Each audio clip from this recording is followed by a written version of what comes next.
Okay, good morning uli. Ang ating patuloy na binabagtas, marami na po tayo. Ito po yung tawag dito, tala, listahan ng specific na kasalanan. No? Actually, mag-iisang taon na ho tayo bumabagtas. Hindi ko alam kung nabaybay ko ang lahat ng specific na ginagawa at nagawa na kasalanan. Ulitin ko, sagyang nilayo natin ito na pag-aralan upang tayo ay hindi pwedeng mga tuwiran pa sa Diyos. Doon sa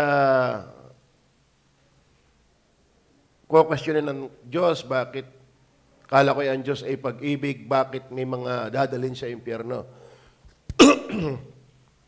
Ang Diyos po ay pag-ibig, kaya nga may tao sa impyerno dahil ang Diyos ay pag-ibig.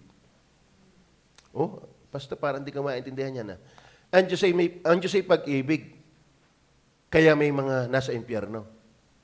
Para maunawaan nyo yan, basahin nyo ang Hebrew chapter 1.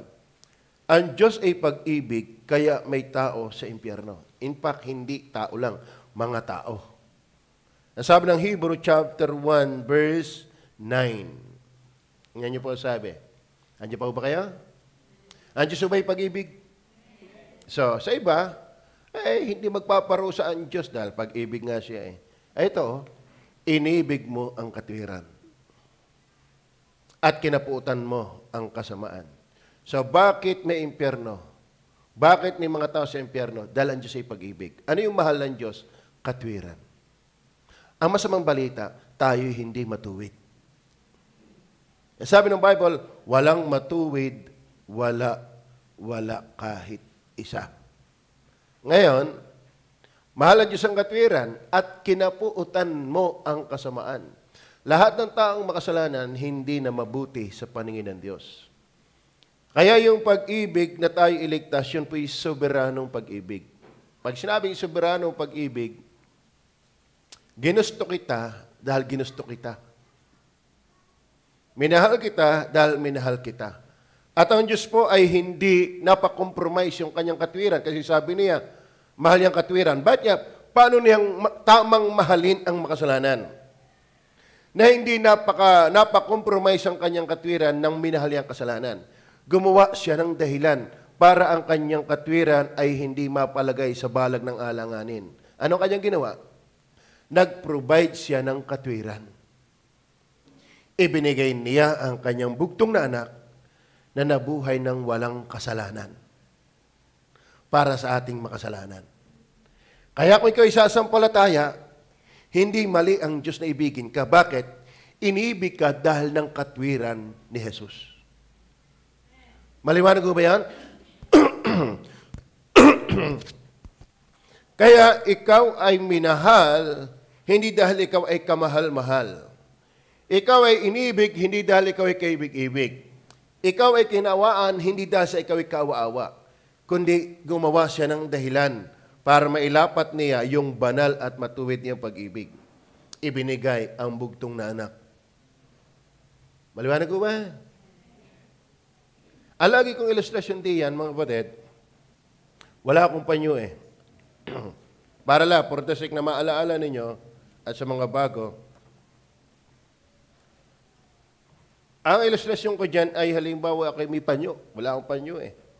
Ang panyo, inilagay ko sa akin tainga, pinangulangot ko, ikiniskis ko ng ngipin, na isang taon nang hindi nagtututbrush.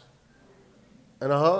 Kumbaga, inilinis ko pati sa kilikili, pati doon sa daanan ng dumi. Kiniskis ko. Ngayon, gusto nyo pa ba yan? Gagamitin nyo pa ba yan? Hindi na. Ngayon, tayo ganyan. Mas masahol tayo sa panyong yon.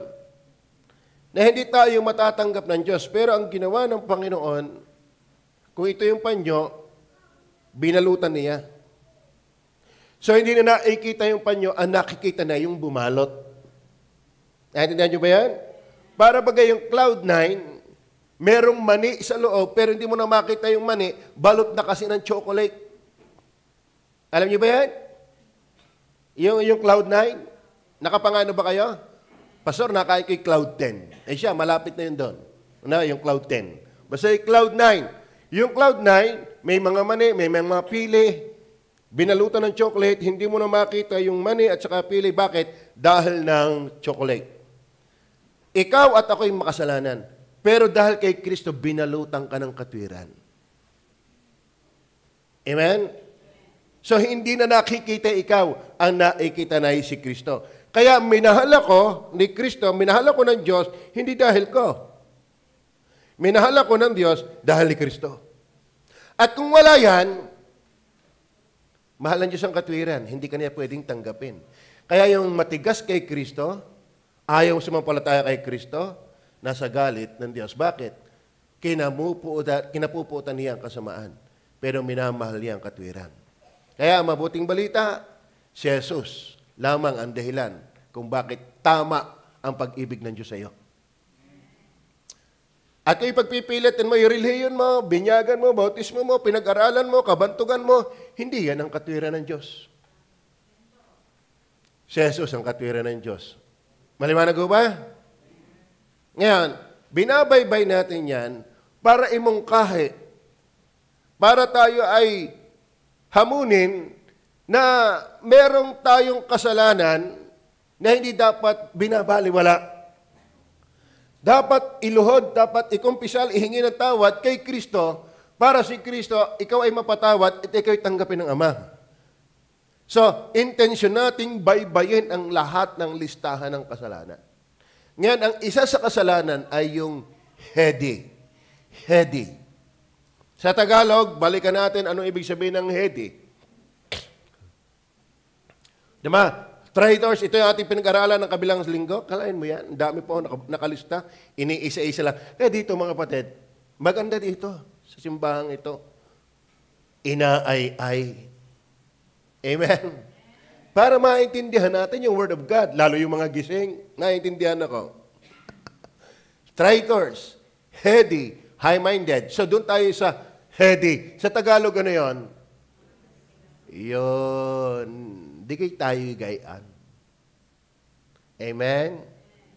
Pag sa sutil natin, sabing masama ang alak sa katawan, ay tuloy pa rin. Sabing masama ang sigarilyo, ay tuloy pa rin. Sabing masama ang sugal, ay tuloy pa rin. Sabing masama ang mga lunya, magtapat ka sa isang asawa mo, ay tuloy pa rin. Sabing wag magsisinungaling, ay tuloy pa rin. Sabing wag magnanakaw, ay tuloy pa rin. Sabing wag magmamarites, ay tuloy pa rin. Ang tao'y hindi mapuknat sa mali. Tapos pag namatay, gusto yung palang Ano kahilo? Are you listening? So ating pag-uusapan ngayon ay heady. Maliwanag sa Tagalog, matitigas ang ulo. Akalaga natin mga magulang, mga anak laang ang matitigas ang ulo sa atin, ay tayo, mga magulang sa Diyos. Amen? Dumating tayo, ating dagdagan yung kahulugan ng, alam niyo po, ang Bible, yan po hindi nakapaltak sa isang silip. Yan ay broad. Actually, maraming tagpo ang bawat kataga ng Bible. At marami, dahil sa lahat ng tao'y makasalanan, lahat ng tao'y matigas ang ulo. Aminado ho ba kayo doon? Lahat ng tao'y pasaway. Tama? Dagdagan natin. Alam niyo ba, kinuha po yan sa Griego, na ito po may 5 synonym. Isa dyan yung reckless. Pag sinabing matigas ang ulo, reckless. Just sa driving, di kat merong sinasabing reckless. Ano ibig sabihin pag kay driver na reckless? Kaskaser lang? Okay. Ang idea ng reckless, mga kapatid, masakit. Masakit. Masakit ang kahulugan ng reckless. Pag sinundan mo yung Bible definition, una natin kukunin ay definition. Pagpapakahulugan. Pag sinabi pong reckless, timawa. Oh, maganda Tagalog ah. Medyo malalim ang Tagalog, hindi ko pa rin hagip. Ibig sabihin niyan ay bobo.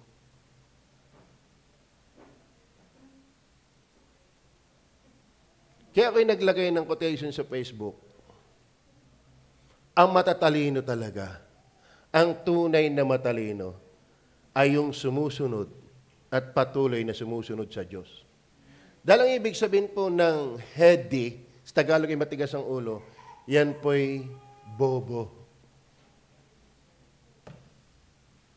Amen? At meron pang synonym ng bobo, T-A-N-G-A.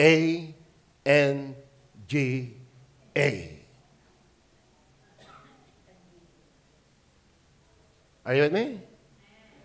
Sa madalit sabi, lahat pala ng makasalanan, lahat pala ng matigas ang ulo, ay tanga. Reckless. Amen? Ay kasama na ho dito yung pinakamataas mag-aral, mataas ang mga pinag-aralan. Ang standard ho ng katalinuhan, hindi secular. Ang standard ng katalinuhan ay kung nasusunod mo ang kalooban ng Diyos. Bakit? Ang Diyos ang pinakamarunong. The omniscient is God. He knows everything.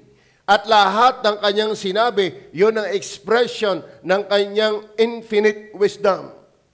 Ngayon, kapag yung kanyang salita ay binaliwala mo, nangulugan, o bobs. Are you with me? O bobs ka. At ang susundin mo pamantayan ng tao na makasalanan din, ay o bobs. Are you with me? Isa pa diyang kahulugan na ng heady ay willful. Pag sinabing willful, ay di matigas sa kanyang gusto. Ay nga matigas ang ulo eh. Matigas sa kanyang gusto. Kahit mali. Malupit yan. Kaya walang simpleng kasalanan. Dikit nakakayamot yung mga anak na may kanya. Mga magulang, dikit nakakasama ng loob at nakakasakit ng ulo at talagang nakakapagngit-ngit yung mga anak na may kanya. Ganyan ang tao. May kanya, wala namang alam. Are you listening? Hindi ko na lang kinuha ang mga talata. Lahat ng sinasabi ko, may katapat na mga talataan. Tingnan na lang ninyo dyan. Pag inilagay ito sa ating... Isa pa, nakahulugan po na dyan ay wrath people. Para maunawaan po natin yung wrath people na yan, Genesis 49 verse 4. Pakibukas. Genesis 49 verse 4. Kumukulong parang tubig na umaawas, hindi ka magtataglay ng kasakdalan, sapagkat sumumpa ka sa higa ng iyong ama. Hinamak mo ang mga sumpa sa aking higaan. Alam niyo ba ang ibig sabihin ng heady? Kumukulong parang tubig na umaawas. Hindi ka magtataglay ng kasakdalan. Alam niyo ba ang tinutukoy na yan? Ito po ay si Simeon na hindi nirespeto ang kanyang ama na si Jacob. Bakit?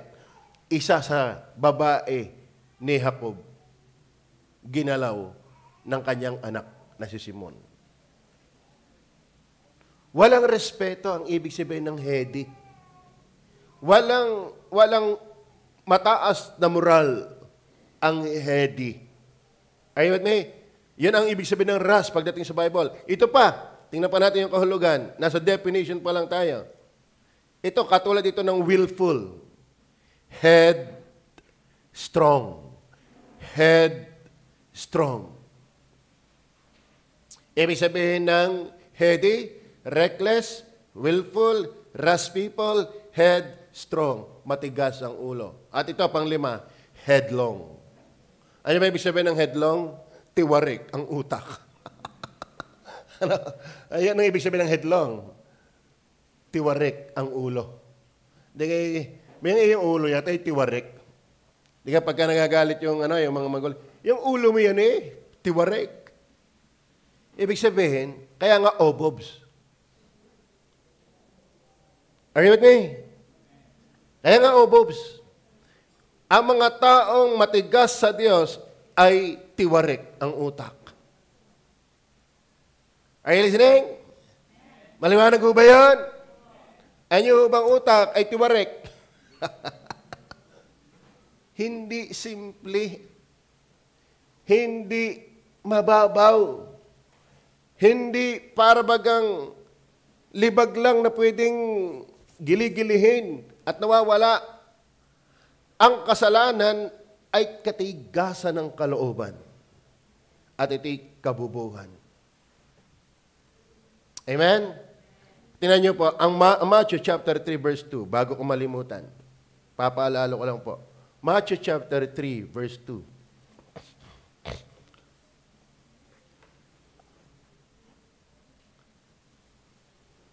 Mangagsisi kayo, sapagkat malapit na ang kaharian ng langit. Ay mga kapatid, madaling basahin yan. Madaling usalin yan. Madaling tingnan yan. Pero doon sa kasalanan ng ating pinag-aaralan, binabaybay-baybay. Kung yung gustong balikan sa video natin, may malalim na hugot ang Diyos kung bakit pinagsisisi kayo. Bakit? Malapit na ang kaharian ng langit. Ibig sabihin, ang hindi nagsisisi, hindi bagay sa langit. Tama? Bakit ang anunsyo ni John the Baptist, mangagsisi kayo? Bakit? Malapit na ang kaharian ng langit. Ibig sabihin, ang taong hindi nagsisisi, pagdating ng kaharian ng langit, hindi ka pwede doon. Bakit? Bobs ka eh. Are you with me? Suwael ka eh. Tiwarik ang utak mo eh. Maliwanag mo ba? Akala ba natin yung mga ginagawa natin pagsaway, simple lang sa puso ng Diyos? Bakit kaniya pagsisisihin kung simple lang? Amen? Bakit hindi ka bagay sa langit kung ang kasalanan mo'y simple lang? Bakit si Jesus ay nagkatawang tao na buhay ng walang kasalanan? Hinagupit, dinuran, ibinayubay sa krus, pinatay, inilibing, kung ang kasalanan natin ay simple lang. Dapat ang kamatayan ni Kristo ay hindi ganong kabrutal kung ang kasalanan ay simple lang. Walang kasalanan, walang kabubuhang simple. Amen? Ikaw, basta ka maikialam ng computer, di mo naman alam yan. Sira yan. Yung pala'y pang 110, sinaksak mo na agad. Sa 220, sira yan. Nakakasira yan. Kaubobans. Amen? Magmamanibela ka, ngayon wala naman nakatungtong na sasakyan. Ay, wag kang pangahas. Maraming napahamak dahil ng katigasan ng ulo. Are you listening? Maraming nasa impyerno dahil sabi ng Diyos, mangagsisi kayo. Kasarap ng alak, kasarap ng sigarilyo, kasarap magsabong, kasarap mangaliwa. Ang lahat ng ginagawang kasalanan sadyang masarap. Pero ang dulo niya ay walang hanggang hirap. Are you with me? Amen ho ba? Maliwanag ho ba? Simple ba? Ba't ka pa nagsisisi? Hindi ka karapat-dapat sa langit. Bakit? Kinamumuhian ng Diyos ang kasamaan. Pero iniibig niya ang katwiran. So, definition pa tayo. Definition. Maliwanag ko ba? Ano ibig sabihin ng heady? Sa Tagalog, matigas ang ulo, reckless, willful, rash people, headstrong, headlong. Ibig sabihin headlong, tiwarik ang ulo. Di ka si Judas, nagbikti, pero sa Acts chapter 1, siya'y nahulog ng patiwarik. Ganyan din sa, alaala niyo ba yung demonyo sa Gadarites, na lumabas ang legion sa tao, at yung mga demonyo ay sumapi sa baboy? Naalala niyo ba yan? At alam niyo ba, nung bumangin, nahulog sa bangin, ang sabi ng talata, headlong. Ibig sabihin, nahulog na yung unay ulo, patiwarek. Kaya mga kapatid, may demonyo pala. Yung mga patiwarek ang ulo. Are you with me? Hindi yung simple yan. Kaya mahalagang pinapaliwanag yan. Kaya dapat tayong mga anak ng Diyos nagsisisi lagi sa kasalanan. Amen? Dahil hindi simple yan. Hindi simple yan. Number 2, not only definition. Pag sinabi, ang hede ay ito yung naging cause ng degradation. We are degraded. Pag sinabi pong degraded, wala na tayong moral. Wala na tayong saysay. Wala na tayong kwenta. Wala na tayong may pagmamalaki. Wala na tayong may pagmamalinis. Sino kang may pagyayabang pang obobs? Amen? May karangalan ba sa obobs? May karangalan ba yung willful, yung headstrong? Wala. Lalo sa paningin ng Diyos. Tignan niyo po ha, Genesis chapter 4, verse 5 hanggang 9. Ano sabi diyan? Dati po at hindi nilingap si Cain at ang kanyang handog. Tignan niyo ha? Magkapatid, naghandog sa Diyos. Ang nilingap ay si Abel. Ang tinanggihan ay si Cain. Bakit? Ako'y naniniwala na ang itinuro ng ama't ina ng magkapatid na ito ay pumatay kayo ng hayop. Bakit? Nung magkasala si Adan at si Eva, ang una nilang ginawa, sila yung nagdamit ng dahon ng igos. Hindi inonor ng Diyos. Kaya ang Diyos, pinaltan ng balat ng hayop. Ibig sabihin, ang nagtataklob sa kahihiyan ng kasalanan para makaharap muli sa Diyos, dapat may pataying hayop. Naintindihan niyo ba yan? Ngayon, itinuro yan sa magkapatid, pero ang sumunod na yan ay si Abel. Bakit? Ang inihandog niya ay tupa. Pero si Cain, ang iginigiit ay yung kanyang pinagpagalan. Yan po maraming relihiyon. Ang iniaari, good works. Akala nila ang Diyos mai-impress sa kanilang mabuting gawa. Wala kang magagawang mabuti hanggat wala ka kay Jesus. Ngayon, ano nangyari sa handog ni Cain? Data po at hindi nilingap si Cain. Ano ibig sabihin? Degraded. Lahat ng taong heady, unacceptable before God. Lahat ng kanyang ginagaway, hindi na tinatanggap ng Diyos. Maliwanag ko ba? Data po at hindi nilingap si Cain at ang kanyang handog. Ito pa, malupit. Dahil hindi tinanggap, nag-init na mainam si Cain. Di ba, to make the long story short, pinatay ni Cain si Abel. Bakit? Sa galit. Bakit nagalit? Hindi pwedeng tanggapin ng Diyos ang kanyang ginagawa. Bakit? Apektado ng kasalanan. Ngayon, pwede namang matanggap siya kung ang inihandog niya ay tupa. Si Kristo ang sinisimbolohan ng tupa. Siya ang kordero ng Diyos na nag-aalis ng kasalanan ng sanglibutan. Kaya huwag mo ipilit ang relihiyon mo kung saan ka namulat. Ang ipilit mo si Jesus. Dahil tatanggapin ka lang ng Diyos kung si Jesus ang iaaro mo. Maliwanag ho ba? Maliwanag ho ba? May parang tingin kayo madilim na. Okay. Definition, degradation o degraded. Tingnan po natin ang Roma. Hindi ko napapatulan yung ibang talata. Roma na tayo. Roma chapter 3, verse 10 hanggang 12. Pakibasa nyo nga po. Basa. Stop muna. Tama ho ba yan? Gaya na susulat, walang matuwid, wala. Inulit pa, wala. Kahit isa. Alam niyo ba sa Bible pag inulit? Yan, kumbaga sa atin, para bigyan ng emphasis. Halimbawa ay literature. Meron kang nagustuhang phrase. merong underline, o kaya may quotation mark, o kaya isasalunggihitan mo para bigyan ng empasiya na hina-highlight mo yon. Ngayon, sa Bible, iba. Kapag yan inuulit ng dalawang beses, tatlong beses, ibig sabihin, may dinidiin. Ano yung dinidiin diyan? Walang taong matuwid. At dahil dyan, verse 11.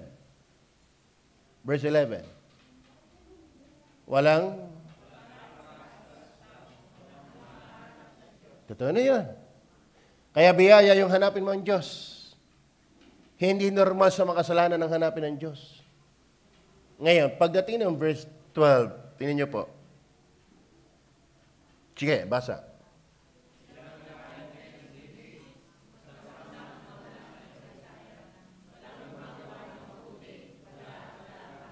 Kanina walang matuwid, wala kahit isa. Ngayon walang gumagawa na mabuti, wala kahit isa. Bakit? Para ikaw ay maging mabuti, dapat ikay matuwid. Paliwanag ko ba? Kaya lahat ng taong makasalanan, degraded. Hindi na mabuti. Amen? Isang halimbawa, isang saging, lakatan. Alam niyo ba yung lakatan? Okay, senyorita. Masarap ang senyorita, maliit lang. Sa pangain mo, nabitawan mo, ay talop na. Nahulog sa kanal na may e-box. Ngayon, mayroon pa ditong buwig ng saging. At mayroon isang nahulog. Alin na pipiliin mong kainin? Yung nahulog o yung nandito pa? Alin? Bakit ayaw mo na doon sa nahulog? Tayo nahulog na sa kasalanan. Are you with me?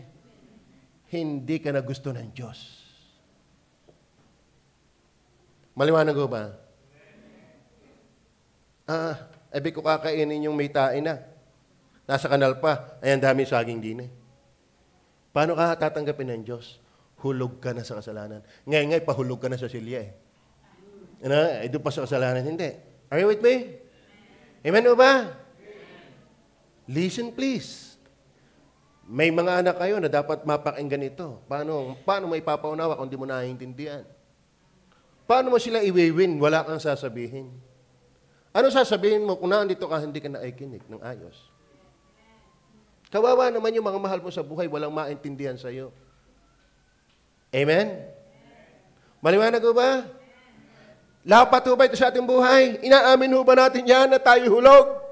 Walang matuwid, wala kahit isa. Kaya naman ang resulta, degraded. Walang gumagawa na ng mabuti. Wala kahit isa. Ay, pastor, ako nagbibigay ng longganisa. Ito, lagi ko sa inyong, katulad na yan, illustration ulit. Yung banana yan, lakatan na hulog. May kakainin mo pa.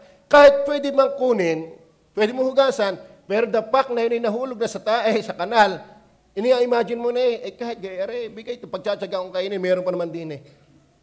Naintindihan niyo ba yan? Ibig sabihin, kahit hugasan mo, apektado na yan, ang katotohanan, yun ay hinapat, punta na sa tae, nasa kanal na. Mga kapatid, hindi na talaga tayo pwedeng tanggapin at kainin ng Diyos, madumi na tayo. Maliwanag ko ba? Amen? Bitaw ko magtsatsaga doon sa hugasan, meron naman dining. Ang problema, wala naman natira. Lahat ay makasalanan. Lahat ay madumi. Kaya degradation. Ibig sabihin, wala nang value. Alam mo ang ating value? Tayo mahalaga dahil tayo pinagpahalagahan, hindi dahil tayo mahalaga. Sovereign will yun. Sovereign pleasure of God yun. Minahal kita dahil minahal kita. Hindi dahil sa ikaw ay kamahal-mahal. Maliwanag ko ba? Okay, number 3. Not only definition ang ating kinuha, kundi yung degraded destination. Siyempre,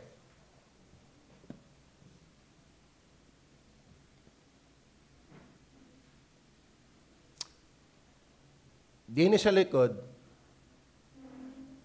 yung mga pinagsingahan ninyo, pinag-inuman ninyo ng Mountain Dew, pinag-inuman ninyo ng Wilkins na nandyan lang sa basurahan, doon isinasako, inilalagay sa likod, at pagka-pre ang mga worker, nilalagay sa jeep, dinadala doon sa may basurahan doon.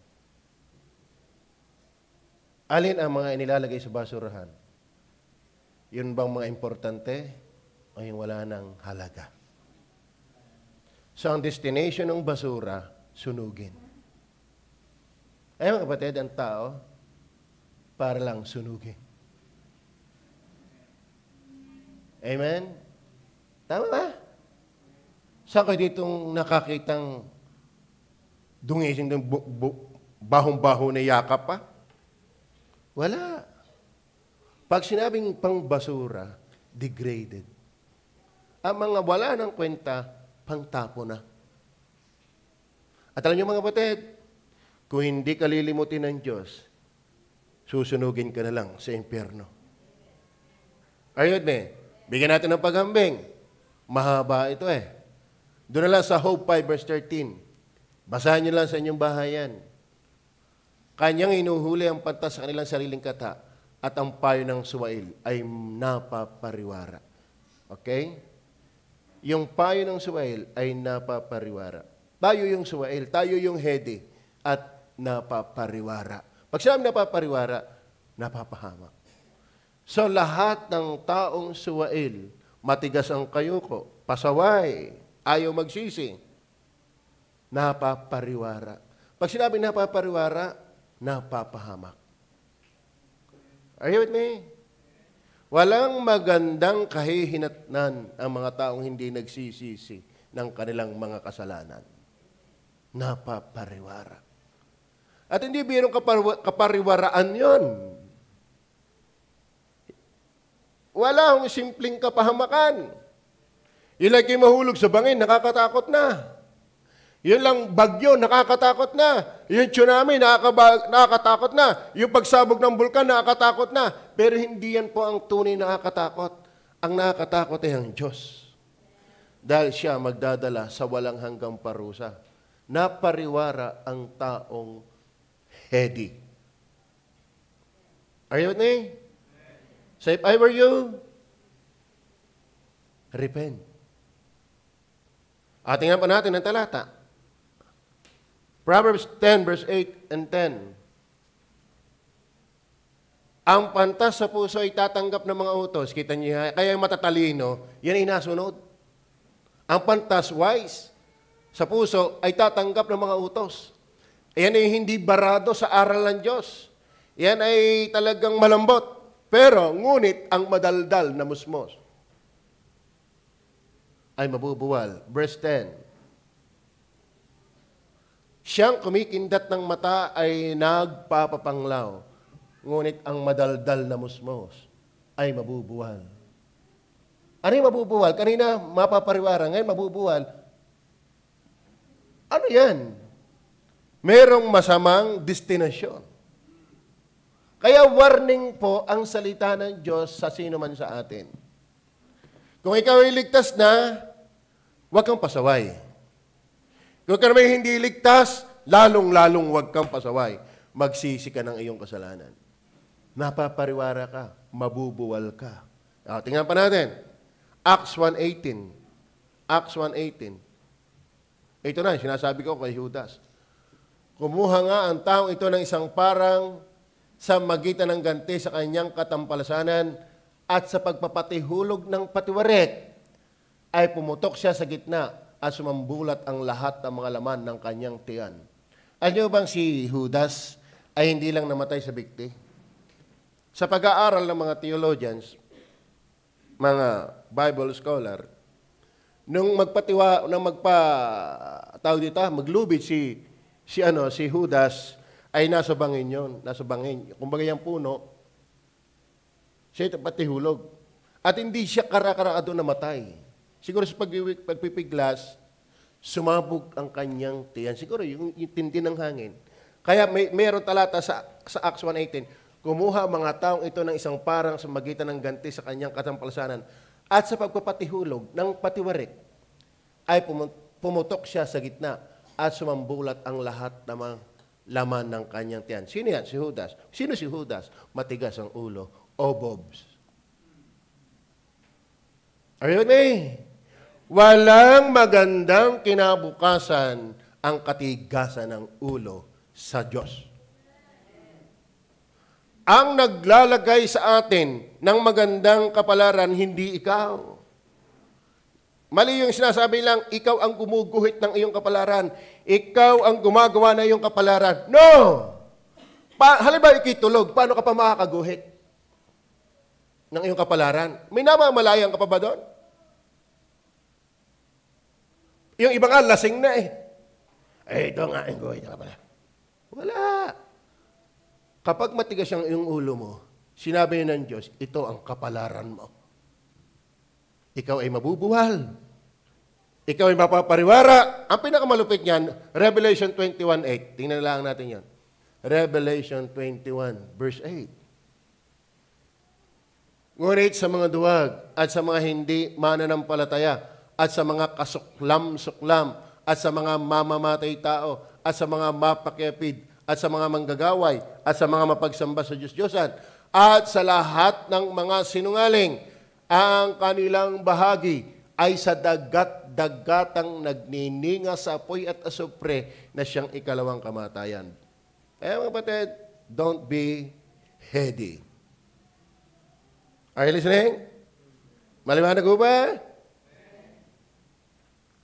Then last, deliverance. Paano tayo makakawala sa kauboban, sa heady, sa pagiging pasaway? Gusto niyo ba mabago? Kaya kami nag-aanyaya. Amen? Kung mapansin ninyo yung ating FB group, araw-araw may bagong mensahe dyan. Doon sa ating GC, may mensahe dyan. Sa outreach, may mensahe dyan. Sa camp, may mensahe dyan. Bakit? Ang pag-asa lang ng tao para mabago ay kapag nakikinig ng salita ni Kristo. Bakit? Ito yung posibleng mangyari kapag ikaw laging nakakapakinig ng salita ng Diyos. Are you there? Ezekiel 36 verse 26. At bibigyan ko rin naman kayo ng bagong puso. Anong klaseng puso yan?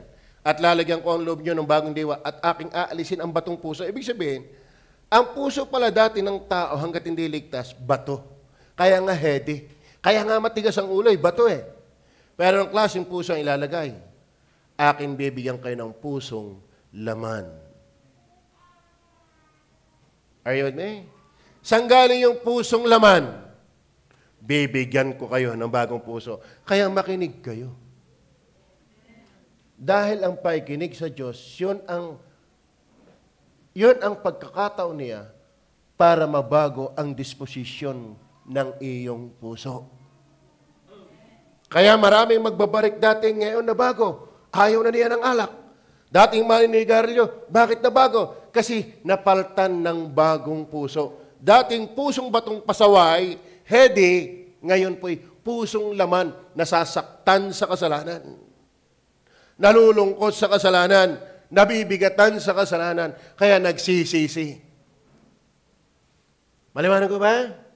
Kung kayo ay tipong kayo may pusong laman, na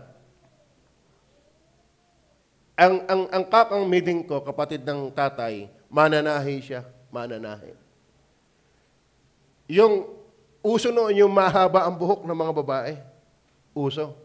Ngayon, pag nagsusuklay, ang usong suklay no, yung iniiwan, yung may curve. Abot nyo ba yan? Yung may curve, di ho ba yun? Napapatawa na yun. Ang inay, ate, iniiwan yan. Kaso lang, ang dami yung natahatanggal na buhok.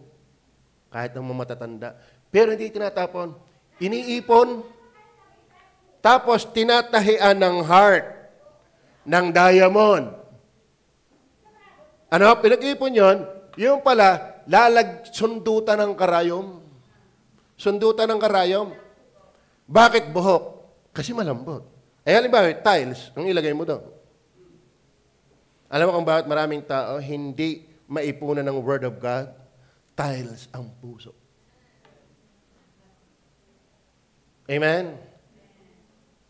Kaya ang ginagaway buhok, malambot. Yung aspili, yung pardibli, yung karayom, tugi, naiiwan. Kaya mga nakaultawlay ulo, pag gagamitin mo, hilahin mo lang. Pero subukan mong bato yun. Panain niya, ano ay mangyayari sa pana? Balik sa iyo. Lalo yung yung pilit, barilin mo yung pilit, sa iyong mata babalik. Bakit? Matigas eh. Alam, maraming tao, kaya hindi mabago. Ang tigas. Ang tigas. Are you with me? Kakantsawan ka pa niyan. Manunuya pa yan. Pero kapag ikianak ng Diyos, pusong laman. Kumbaga sa suksukan ng natutundos. Natitigilan. Tama ba?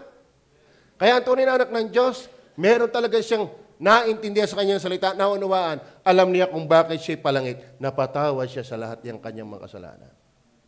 At si Jesus lang kanyang pag-asa. Amen?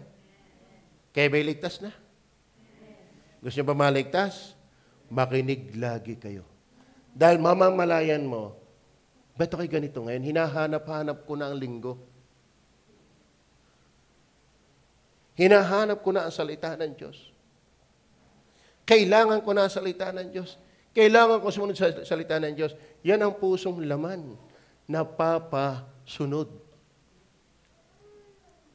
Alam niyo ba yung paltik na pundo at saka yung hindi pundo? Pagka may paltik, yung tirador, pagka pundo yan, hindi mo mabanat. Hindi mo mabanat. Kaya pag pinaalpasan mo, ang lapit ng bato. Bakit? Hindi mo banat eh. Pero yung tirador, yung goma ay talagang nababanat mo. Tinan mo, layo ng bato. Bakit? Nabanat mo eh. Nakakaawa yung Kristiyano. Walang marating. Bakit? Hindi mabanat ng Diyos.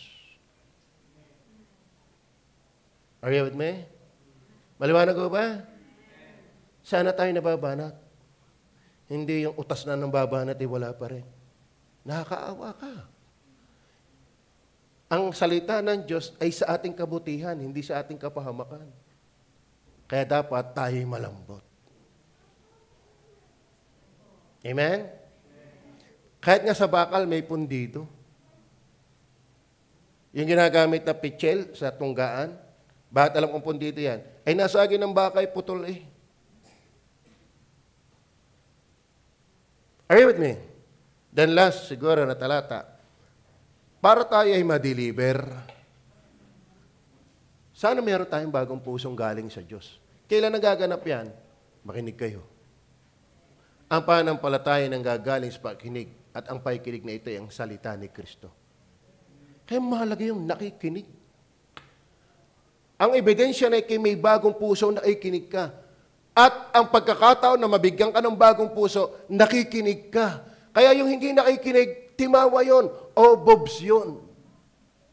Are you with me? Heady yun, may kanya na eh. Ay, huwag mo turuan ako, may akin na. Ang iyo'y bulok. Sabi, walang mabuti, wala kahit isa. Psalms 1 hanggang 3. Alam kapag may bagong puso ka, mapalad ang tao na hindi lumalakad sa payo ng masama.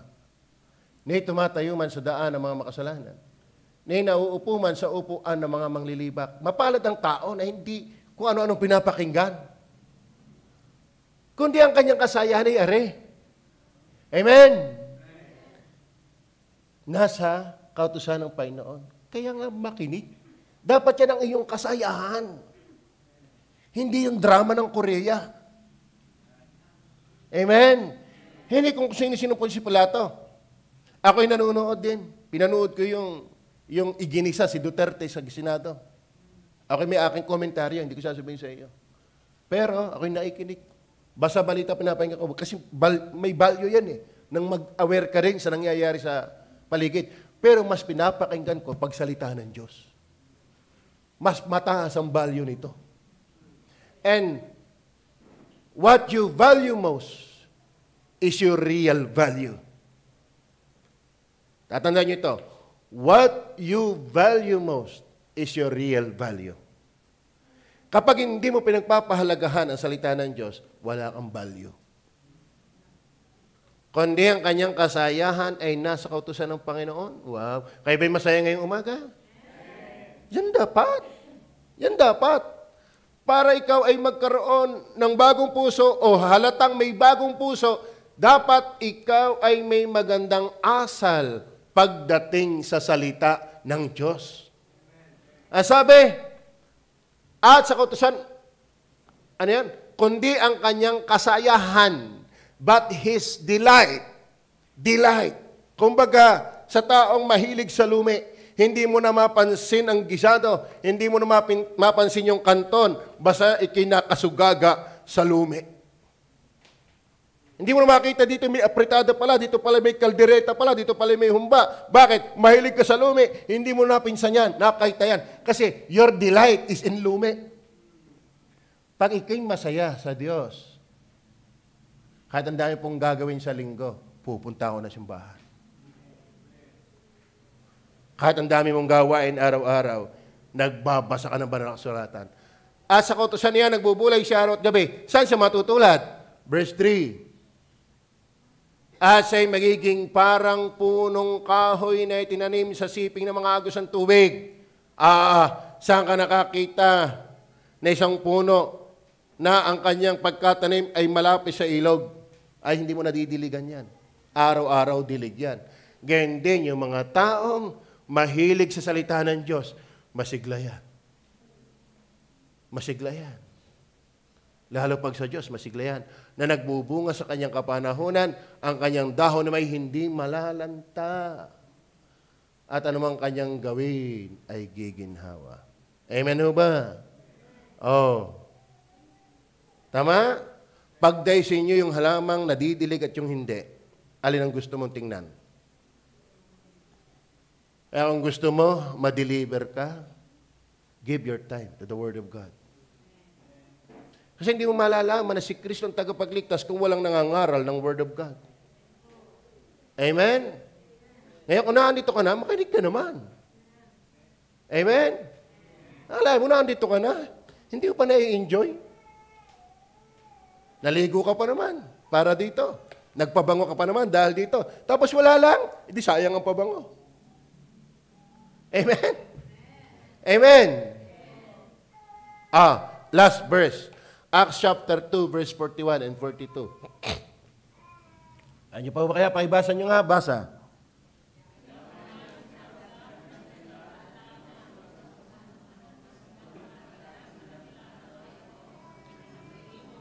Para tayo uulan uli, ano? Maraming palaka. Okay. Basa. Sabay-sabay.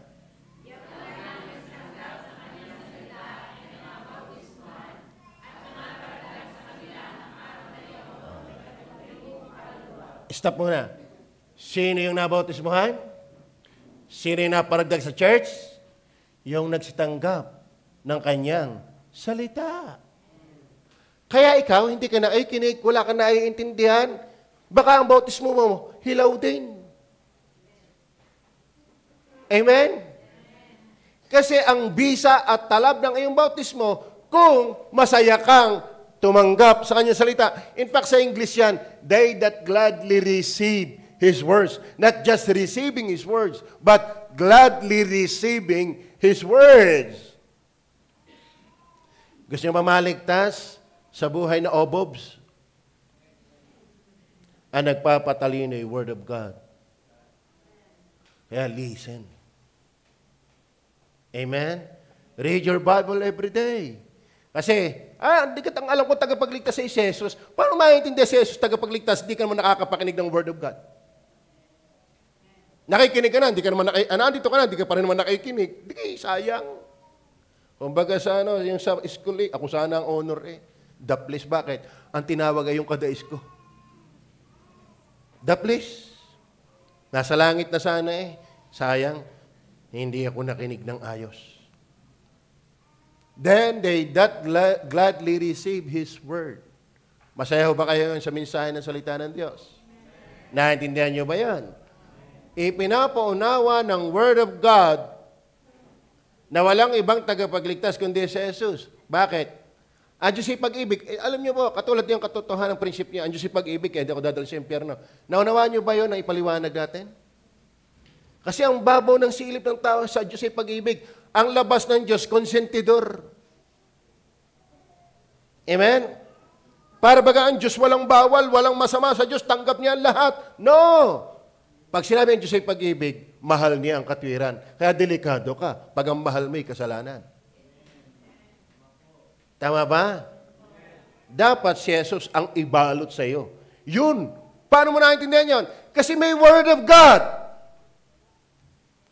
At ang Word of God niyan, yan ang potential opportunity sa bawat tao na ma-change yung heart mula sa pagiging bato hanggang sa pagkakaroon ng pusong laman. Maliwanag ko ba? Then last verse. Itagalog natin. Gusto niyo bang maligtas sa pusong bato? Magaling kung Senado yan, sa Senado. May senador na si Bato. Pero ang problema na yan, yung batong kabubuhan sa Diyos. Alam mo, ang tunay na matalino, nakikinig palalo.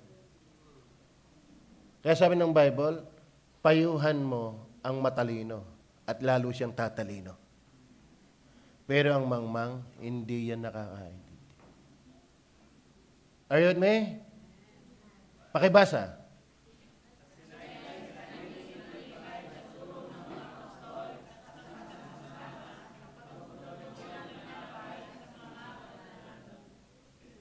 Ito yung ating pamungkahi. Para wag ang iyong puso ay maluray, mapulbos, lalo. Para yung iyong malaking bagong puso ay yumabong, mag-expand, gumanda ng gumanda. Manatili kang matibay sa turo. Sama-sama.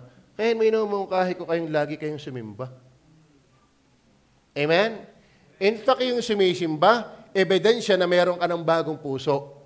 At yung bagong pusong yan ay gaganda, lalago, titibay, lalawig, magbubunga. Gusto niyo bang maligtas sa kamangmangan? Sa kapahamakan? Sa kapariwaraan? Sa kaparusahan? Receive the Word of God gladly. Amen. Ang kanyang kagalakan ay nasa kautusan ng Panginoon.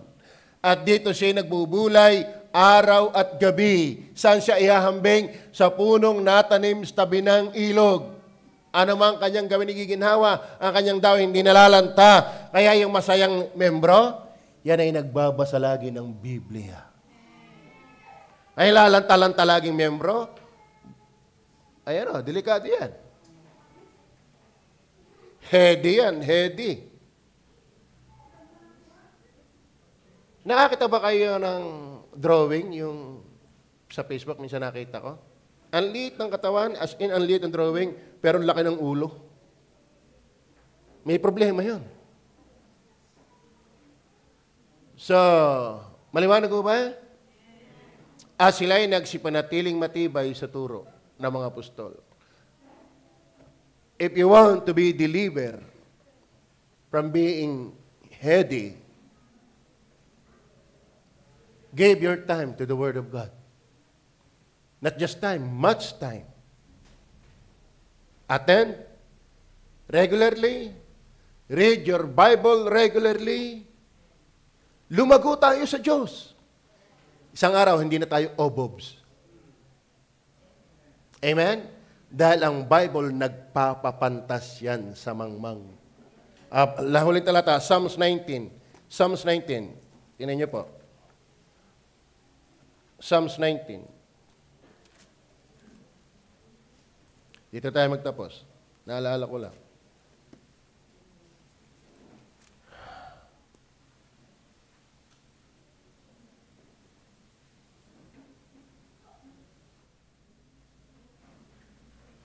Saan yan? Making wise the simple.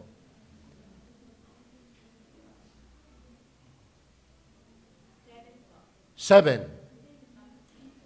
Yan. Pakibasa. Psalms 19 verse 7.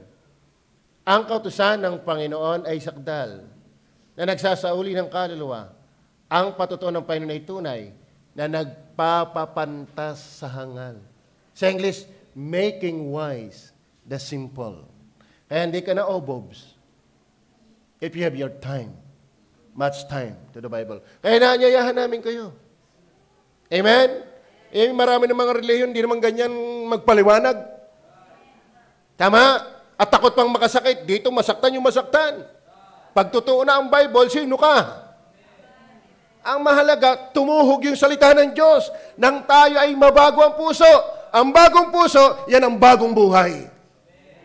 Hanggat ang iyong puso ay hindi bago, wala kang bagong buhay. Are you with me? Tayo manalangin. Mapagpala namin